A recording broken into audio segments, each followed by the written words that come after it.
अगर आप world map देखें तो शायद ही कोई दो कंट्रीज इतने ज्यादा जुड़वा नजर आएं जैसे यमन और ओमान है। जजीरा अरब की सदर्न साइड पर मौजूद ये दोनों कंट्रीज न सिर्फ शेप और साइज में एक जैसे हैं बल्कि इनकी जियोग्राफीज और नेचुरल रिसोर्सेज भी ऑलमोस्ट सिमिलर हैं। दोनों ही कंट्रीज में ऑलमोस्ट एक जितने ही ऑयल और गैस के रिजर्व्स हैं और दोनों ही कंट्रीज दुनिया के दो बहुत ही इंपॉर्टेंट चोक पॉइंट्स के बिल्कुल ऊपर हैं। ओमान स्ट्रेट ऑफ हॉर्मुज के बिल्कुल एज पर है और पर्शियन गल्फ से आने वाला सारा तेल और गैस यहाँ गल्फ ऑफ ओमान से ही गुजरकर बाकी दुनिया को जाता है। इसी तरह यमन बाबल मंदेब स्ट्रेट के बिल्कुल साथ है। बाबल मंदेब ही वो पॉइंट है जहाँ से एशिया और यूरोप का 80% ट्रेड गुजरता है। ये यूरोप और एशिया को आपस में कनेक्ट करने का सबसे छोटा रूट है। तो ये दोनों कंट्रीज जियोपॉलिटिकली बहुत ही इंपॉर्टेंट लोकेशंस पर हैं। इसी तरह दोनों ही कंट्रीज में अरब्स रहते हैं जिनका कल्चर और जुबान ऑलमोस्ट सिमिलर है। दोनों ही कंट्रीज में सुन्नी मुस्लिम ज्यादा रहते हैं, गो के यमन में जैदी शिया भी हैं जिनके पास आजकल यमन का कंट्रोल है, मगर वो सुन्नी के मुकाबले में थोड़े हैं। इसी तरह ओमान में 45% लोग इबादी फिरके से हैं, जबकि बाकी 45% पॉपुलेशन सुन्नी है और सिर्फ 5% शिया मुस्लिम्स हैं। लेकिन एथनिकली ये दोनों कंट्रीज हैं अरब ही। लेकिन अगर हम इन दोनों कंट्रीज की इकोनॉमिक सिचुएशन को देखें तो जमीन आसमान का फर्क है। एक तरफ ओमान है जो मिडिल ईस्ट की डेवलप्ड तरीन इकोनॉमीज में से एक है, जहाँ ह्यूमन डेवलपमेंट इंडेक्स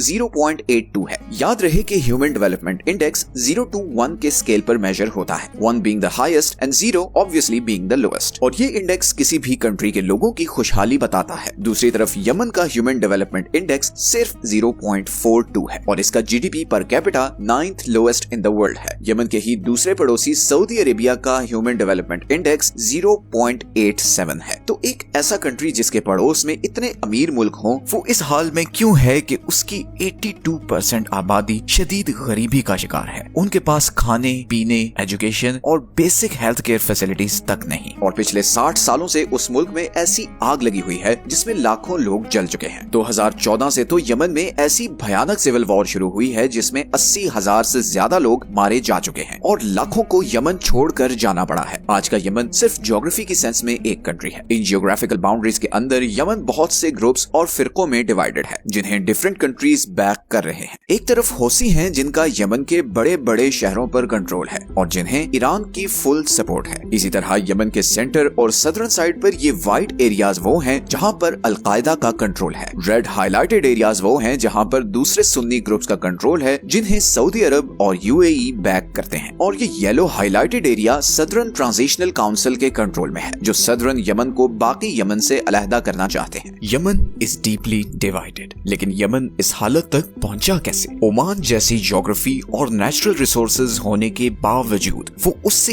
इतना पीछे क्यों है? यमन और ओमान के इन डिफरेंसेस के पीछे इन दोनों कंट्रीज की हिस्ट्री, ज्योग्राफी और लीडरशिप का बहुत ही बड़ा हाथ है। सबसे पहले चलते हैं दोनों कंट्रीज की हिस्ट्री में। दोनों ही मुल्क 16th सेंचुरी में नॉन अरब पावर्स के कंट्रोल में थे। 1519 में ऑटोमन एम्पायर ने सारे नॉर्दर्न यमन पर कब्जा कर लिया और अगले 400 साल तक वर्ल्ड वॉर 1 के खात्मे तक यमन ऑटोमन एम्पायर के ही कंट्रोल में रहा। दूसरी तरफ ओमान पर पोर्चुगीज एम्पायर ने 1507 में कब्जा कर लिया और उसे अपनी कॉलोनी बना लिया। लेकिन पोर्चुगीज एम्पायर का ओमान पर यह कंट्रोल सिर्फ अगले 100 साल तक रहा क्योंकि लोकल ओमानियों ने इकट्ठे होकर पोर्चुगीज एम्पायर के खिलाफ स्ट्रगल की और उन्हें 1650 में यहाँ से भागने पर मजबूर कर दिया और उनसे मस्कत का कंट्रोल वापस ले लिया और यहीं से शुरुआत हुई ओमानी सल्तनत की। ओमानियों ने पोर्चुगीज का सी ट्रेड एक्सपीरियंस यूज करते हुए पूरे इंडियन ओशन में ट्रेड का जाल बिछा दिया। आज के ईरान से लेकर पाकिस्तान, इंडिया और ईस्टर्न अफ्रीका तक का सारा ट्रेड ओमानी सल्तनत के कंट्रोल में था। मस्कत से लेकर अफ्रीका में जंजीबार तक का सारा हिस्सा ओमानी एम्पायर का हिस्सा ही माना जाता था। फिर 1872 में ओमान और ब्रिटिश एम्पायर में प्रोटेक्टोरेट एग्रीमेंट हुआ जिसके मुताबिक ब्रिटिश एम्पायर ओमान को प्रोटेक्शन देगी और बदले में ओमान के रिसोर्सेज और जमीन में उसका हिस्सा होगा। ये एग्रीमेंट 1951 में जाकर खत्म हुआ और उसी साल ओमान ब्रिटिश कॉलोनियल कंट्रोल से आजाद हो गया। इसके बाद ओमान में जो सुल्तान आए वो बहुत ही अल्ट्रा कंजर्वेटिव थे, इतने ज्यादा कि उन्होंने ओमान में लिटरली सारी टेक्नोलॉजिकल डेवलपमेंट बैन कर दी। मतलब इस हद तक सख्ती की कि आप 15 मिनट से ज्यादा पब्लिक में बात नहीं कर सकते थे, सन ग्लासेस नहीं पहन सकते थे। यही वजह है कि लोगों में अनरेस्ट बढ़ने लगा और सुल्तान की पॉपुलैरिटी गिरने लगी। ये वो वक्त था जब अरब की ऑयल इंडस्ट्री बूम कर रही थी और सारा यूरोप इस तेल पर डिपेंडेंट था और ब्रिटिश नहीं चाहते थे कि कोई इंस्टेबिलिटी हो और ओमान जैसा कंट्री जो इतनी जियोपॉलिटिकली इंपॉर्टेंट जगह पर है वो उनके हाथ से निकल जाए। इसीलिए ब्रिटिश ने 1970 में सुल्तान के बेटे काबूस बिन सैद को अपने ही बाप के खिलाफ कू के लिए उकसाया और 23 जुलाई 1970 को सुल्तान के ही बेटे ने उसकी हुकूमत का तख्ता उलट दिया। लेकिन ओमान के लिए ये कू बहुत ही खुशकिस्मत साबित होने वाला था। सुल्तान काबूस एक इंतहाई जबरदस्त एडमिनिस्ट्रेटर थे। गो के सुल्तान काबूस डेमोक्रेटिक नहीं थे मगर अपने लोगों के लिए वो किसी मसीहा से कम नहीं थे। उन्होंने अगले चंद सालों में ओमान और ओमानी सोसाइटी को बिल्कुल रेवोल्यूशनाइज कर दिया। 1970 में जब वो सुल्तान बने तो पूरे ओमान में सिर्फ 3 स्कूल, 19 हॉस्पिटल्स और सिर्फ 10 किलोमीटर की पक्की सड़क थी। अगले सिर्फ 15 सालों में सुल्तान काबूस ने ओमान का नक्शा बदल दिया। 1985 तक ओमान में 500 स्कूल, 100 हॉस्पिटल्स और 3000 किलोमीटर तक की पक्की सड़कें बन चुकी थी। इसके साथ ही सुल्तान काबूस ने ओमान में गुलामी पर पाबंदी लगा दी, औरतों को वोटिंग राइट्स दिए ताकि वो मजलिस शूरा और म्युनिसिपल काउंसिल के मेंबर्स चुन सकें। सुल्तान काबूस ने ऑयल से आने वाला लिटरली सारा पैसा अपने लोगों की खुशहाली के लिए खर्चना शुरू कर दिया। सुल्तान काबूस ने ओमानाइजेशन की भी एक पॉलिसी इंट्रोड्यूस करवाई जिसके मुताबिक ओमान में तेल और गैस निकालने के लिए आने वाली फॉरेन कंपनीज पर लाजिम था कि वो लोकल ओमानी वर्कर्स को रखेंगे और उन्हें ट्रेन करेंगे ताकि आहिस्ता आहिस्ता ओमानी वर्कर्स इतने ट्रेन हो जाएं कि ओमान की फॉरेन लेबर और कंपनीज पर से डिपेंडेंस खत्म होती जाए। ओमानियों का स्टैंडर्ड ऑफ लिविंग ऊपर जाने लगा और सिर्फ यही नहीं, सुल्तान ने महसूस किया कि बहुत जल्द दुनिया ऑयल के ऑल्टरनेटिव ढूंढ लेगी और ओमान के पास इसका ऑल्टरनेटिव होना चाहिए। इसी के हल के लिए ओमान ने टूरिज्म को भी प्रमोट करना शुरू किया। सिर्फ 2023 में ओमान में 40 लाख के करीब टूरिस्ट आए और उन्होंने बिलियंस ऑफ डॉलर्स की इकोनॉमिक एक्टिविटी जनरेट की। इसके अलावा ओमान में भरपूर रिलीजियस फ्रीडम दिया गया, चाहे कोई शिया हो, सुन्नी हो या इबादी हो, हर एक को मुकम्मल आजादी है। इसी रिलीजियस टॉलरेंस की वजह से ओमान इंटरनेशनल पॉलिटिक्स में भी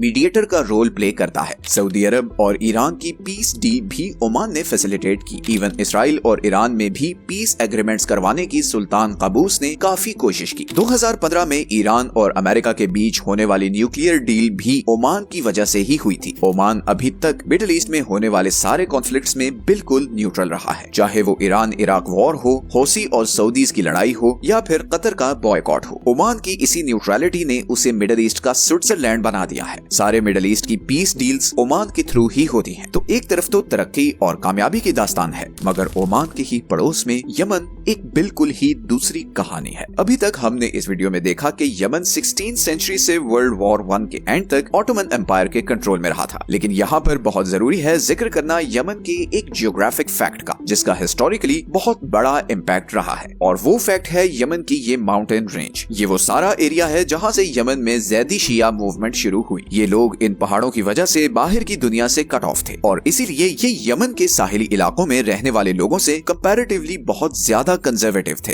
ये बिल्कुल ऐसा ही है जैसे सऊदी अरब की कोस्टल पट्टी वाले सारे एरियाज जैसे कि मक्का, मदीना और जद्दा में रहने वाले लोग इंटीरियर सऊदी अरेबिया जैसे कि रियाद जैसे शहरों में रहने वाले लोगों से ज्यादा खुले जहन के थे क्योंकि कोस्टल एरियाज ट्रेड रूट से कनेक्टेड होते हैं और इसीलिए यहाँ पर रहने वालों का बाकी दुनिया से इंटरेक्शन रहता है और जब इंटरेक्शन होता है तो जाहिर है उनका एक्सपोजर, उनकी टॉलरेंस बाकी लोगों की बनिस्बत ज्यादा होती है। ऐसा ही सिनेरियो कुछ यमन का भी था। ये ज़ैदी शिया 400 साल तक ऑटोमन एम्पायर के खिलाफ लड़ते रहे थे और जब 1918 में वर्ल्ड वॉर 1 के बाद ऑटोमन एम्पायर खत्म हुई तो इस पावर वैक्यूम में इन्हें मौका मिला और इस ग्रुप ने सारे नॉर्दर्न यमन पर कब्जा करके यहाँ पर अपना कंट्रोल कायम कर लिया जिसे मुतवक्किलाइट किंगडम के नाम से जाना जाता था। यही ग्रुप आगे चलकर वो हौसी मूवमेंट बना जिसे आज हम बहुत अच्छे से जानते हैं। तो वर्ल्ड वॉर 1 के बाद सिचुएशन ये थी कि नॉर्दर्न यमन में इस ज़ैदी ग्रुप का कंट्रोल था जबकि सदर्न यमन ब्रिटिशर्स के कंट्रोल में था। ज़ैदी शियाज को इमाम याह्या लीड कर रहा था जिसे एक बहुत ही सख्त और इनटॉलरेंट बादशाह माना जाता था। हिस्टोरिकली ये पता चलता है कि इमाम याह्या दूसरे रिलीजियस ग्रुप्स जैसे कि सुन्नी, क्रिश्चियंस या जूस के मामले में काफी सख्त थे जिसकी वजह से नॉर्दर्न यमन में रहने वालों में इमाम के खिलाफ बहुत शदीद गुस्सा था। अब यहाँ पर एक बहुत ही इंटरेस्टिंग पॉइंट आने वाला है जिससे आपको पता चलेगा कि ये रिलीजन और देश कार्ड सिर्फ आवाम को बहकाने के लिए यूज होता है। ऊपर के लेवल पर एलीट्स के लिए असल चीज उनका अपना अपना मफाद होता है। असल में 1962 में नॉर्दर्न यमन में सुन्नी मिलिट्री कमांडर्स ने ज़ैदी हुकूमत के खिलाफ बगावत कर दी और एक मिलिट्री कू के जरिए इमाम को हटाकर अरब नेशनलिस्ट गवर्नमेंट बनाने की कोशिश की। लेकिन ये कोई आम कू नहीं था, ये एक बहुत बड़ी प्रॉक्सी वॉर थी जिसमें अरब नेशनलिस्ट पार्टी को इजिप्ट सपोर्ट कर रहा था, जबकि शिया ज़ैदी किंग को सऊदी अरब और दूसरे गल्फ कंट्रीज बैक कर रहे थे। इजिप्ट यमन में भी इजिप्शियन स्टाइल की नेशनलिस्ट गवर्नमेंट चाहता था, जबकि सऊदी अरब और बाकी गल्फ कंट्रीज डरे हुए थे कि अगर यमन में बादशाहत खत्म हुई तो कल को ये इनकलाब उनके मुल्कों में भी आ सकता है, और इसीलिए सऊदी अरब और बाकी सारा अरब ज़ैदी किंग को सपोर्ट कर रहा था। कितनी इंटरेस्टिंग बात है ये, राइट? सऊदी अरब जो कि शिया मूवमेंट का सबसे बड़ा मुखालिफ है, वो नॉर्दर्न यमन में शिया किंग को सपोर्ट कर रहा था। इन प्रॉक्सीज के नतीजे में नॉर्दर्न यमन में एक खूनी सिविल वॉर शुरू हुई जो अगले 8 साल तक जारी रही और इसमें 1 से 2 लाख के करीब लोग मारे गए। ये सिविल वॉर फाइनली 1970 में जाकर खत्म हुई जब इजिप्ट बैक्ड नेशनलिस्ट पार्टी जीती और ज़ैदी ग्रुप को हुकूमत से उतार दिया गया। लेकिन जब नॉर्दर्न यमन में ये सिविल वॉर चल रही थी, वहीं सदर्न यमन में एक और रेवोल्यूशनरी ग्रुप उठकर यहाँ पर मौजूद ब्रिटिशर्स के खिलाफ लड़ रहा था और 1967 में उसने ब्रिटिशर्स को यहाँ से निकालकर सारे सदर्न यमन का कंट्रोल ले लिया। इस ग्रुप का नाम था नेशनल लिबरेशन फ्रंट। तो 1970 में यमन 2 हिस्सों में बंट चुका था। नॉर्थ में इजिप्ट बैक्ड अरब नेशनलिस्ट्स का कंट्रोल था, जबकि साउथ में एक रेवोल्यूशनरी कम्युनिस्ट आइडियोलॉजी से इंस्पायर्ड ग्रुप का कंट्रोल था, जिन्हें नॉर्दर्न यमन से आजादी चाहिए थी। यही वो टाइम था जब यमन में एक नई प्रॉक्सी वॉर शुरू हुई। अमेरिका ने नॉर्दर्न यमन की अरब नेशनलिस्ट गवर्नमेंट को बैक करना शुरू किया, जबकि सोवियत यूनियन ने सदर्न यमन के कम्युनिस्ट ग्रुप को सपोर्ट करना शुरू किया, क्योंकि ये शायद पूरे मिडिल ईस्ट में वो अकेला कंट्री था जहां पर कम्युनिज्म की सपोर्ट थी। दूसरी तरफ सारी अरब किंगडम्स थी जो ज़ैदी किंग के हारने पर बहुत परेशान थे, मगर उससे भी ज्यादा परेशान वो सदर्न यमन के कम्युनिस्ट ग्रुप से थे, क्योंकि कम्युनिस्ट आइडियोलॉजी तो वैसे ही बादशाहत के बहुत खिलाफ थी। इसीलिए सारे अरब किंगडम्स ने ना चाहते हुए भी नॉर्दर्न यमन को सपोर्ट करना शुरू किया। नॉर्थ और साउथ यमन में अगले 8 साल मुसलसल कशमकश रही और फिर फाइनली 1979 में अरब लीग की रिक्वेस्ट पर दोनों तरफ के लीडर्स ने पीस एग्रीमेंट किया और यमन को इकट्ठा करने का ऐलान किया। लेकिन ये सब होने में 10 साल लग गए और फाइनली 1990 में नॉर्थ और साउथ यमन इकट्ठे हुए और वर्ल्ड मैप पर रिपब्लिक ऑफ यमन वजूद में आया और Ali Abdullah Saleh Republic of Yemen के पहले प्रेसिडेंट बने। अब्दुल्ला सॉलेह 1990 से 2012 तक यमन के प्रेसिडेंट रहे और वो न सिर्फ यमन बल्कि पूरे अरब की हिस्ट्री के सबसे करप्ट तरीन प्रेसिडेंट साबित हुए। 2012 की यूएन की रिपोर्ट के मुताबिक सॉलेह ने अपनी 22 साला हुकूमत में हर साल यमन की ऑयल सब्सिडी प्रोग्राम से $2 बिलियन की चोरी की और उनसे अपनी फैमिली के लिए वेस्टर्न कंट्रीज में एसेट्स बनाए। एक तरफ जहां सुल्तान काबूस ओमान के तेल का सारा पैसा अपनी आवाम पर लुटा रहा था, वहीं दूसरी तरफ यमन में अब्दुल्ला सॉलेह दोनों हाथों से यमनी आवाम का पैसा लूट रहा था। और सिर्फ करप्शन ही नहीं, सॉलेह ने और भी बहुत सी गलतियां की। सबसे पहले तो जब सद्दाम हुसैन ने कुवैत पर हमला किया तो सॉलेह ने सद्दाम को पॉलिटिकली सपोर्ट किया, हालांकि वो जानता था कि सऊदी अरब और दूसरे अरब कंट्रीज सद्दाम के खिलाफ हैं। सऊदी अरब को सॉलेह की इस हरकत पर इतना गुस्सा था कि जब इराक ये जंग हारा तो सऊदी अरब ने यमन को दी जाने वाली बिलियंस ऑफ डॉलर्स की एड बंद कर दी। और सिर्फ यही नहीं, बल्कि सऊदी अरब में काम करने वाले 8 लाख यमनी वर्कर्स को भी वापस यमन डिपोर्ट कर दिया। इन दोनों एक्शन से यमनी इकोनॉमी को बहुत बड़ा शॉक लगा। अभी यमन इस इकोनॉमिक शॉक से रिकवर कर ही रहा था कि 1994 में सदर्न यमन ने सॉलेह की हुकूमत के खिलाफ बगावत कर दी। सॉलेह ने इन बागियों से लड़ने के लिए अलकायदा को यमन में स्पेस दी, लेकिन इस एक्शन का नतीजा अगले आने वाले कई सालों तक यमन को भुगतना पड़ा। यमन में अब डिफरेंट ग्रुप्स आपस में लड़ रहे थे। साउथ में कम्युनिस्ट थे, सेंटर में अलकायदा थी, जबकि नॉर्थ में अरब नेशनल्स और ज़ैदी शिया थे। यमन अब एक टाइम बॉम्ब था जो किसी भी वक्त फट सकता था और ऐसा ही हुआ। सॉलेह की गवर्नमेंट के खिलाफ लोगों में नफरत बढ़ती गई और लोगों में जो लावा पक रहा था वो 2011 में अरब स्प्रिंग्स के साथ ही यमन में भी फट पड़ा। इस खूनी मूवमेंट ने अब्दुल्ला सॉलेह की गवर्नमेंट उल्टा दी। सब ग्रुप्स अब यमन का कंट्रोल लेने के लिए लड़ रहे थे। नॉर्दर्न साइड पर ज़ैदी शिया अब ईरान की बैकिंग के साथ बहुत पावरफुल हो चुके थे और उनका नया नाम था होसी। होसी एक तरफ सॉलेह की गवर्नमेंट, एक तरफ अलकायदा और दूसरी तरफ साउथ के सुन्नी ग्रुप्स के साथ लड़ रहे थे। इस लड़ाई का क्लाइमैक्स हुआ 2014 में जब होसियों ने सॉलेह के सपोर्टर्स को शिकस्त देते हुए यमन के कैपिटल सना पर कब्जा कर लिया और यमन की गवर्नमेंट का भी कंट्रोल ले लिया। और यहीं से फिर यमन में वो खूनी सिविल वॉर शुरू हुई जो आज की डेट तक चल रही है। आज यमन वर्ल्ड पावर्स का बैटल ग्राउंड बन चुका है। ईरान, सऊदी अरब, अमेरिका, रशिया सब अपने अपने फायदे के लिए अपनी पसंद के ग्रुप्स को सपोर्ट कर रहे हैं, मगर इन प्रॉक्सीज की सजा यमन के आम लोगों को मिल रही है। आज हाल ये है कि 20 90% यमनी लोगों को 2 वक्त का खाना नहीं मिलता। लाखों लोग बेघर हो चुके हैं, लाखों नौजवानों का कोई फ्यूचर नहीं है और हर गुजरते वक्त के साथ यमन इन प्रॉक्सी मुल्कों की डर्टी पॉलिटिक्स का होम ग्राउंड बनता जा रहा है। इसीलिए मैं अपनी वीडियोस में बार बार लीडरशिप का जिक्र करता हूँ। जिस खुशकिस्मत मुल्क को अच्छी लीडरशिप नसीब हो जाए उसकी तकदीर बदल जाती है। सिंगापुर, चाइना, सऊदी अरब, यूएई और ओमान इसकी बहुत बड़ी एग्जांपल्स हैं। यमन आज जिस जगह पहुंच चुका है वहां से बेहतरी बहुत मुश्किल नजर आती है और अभी इसराइल ईरान की इस लड़ाई की तपिश यमन भी पहुंचने वाली है और लग ऐसा ही रहा है कि यमन बहुत जल्द एक और बड़ी वॉर में शामिल होने जा रहा है। इस टॉपिक पर हमने कुछ दिन पहले ही ये वीडियो बनाई और इसका लिंक भी वीडियो के एंड में आपको मिल जाएगा। मिलते हैं नेक्स्ट वीडियो में, तब तक के लिए अपना ख्याल रखें। अल्लाह हाफिज।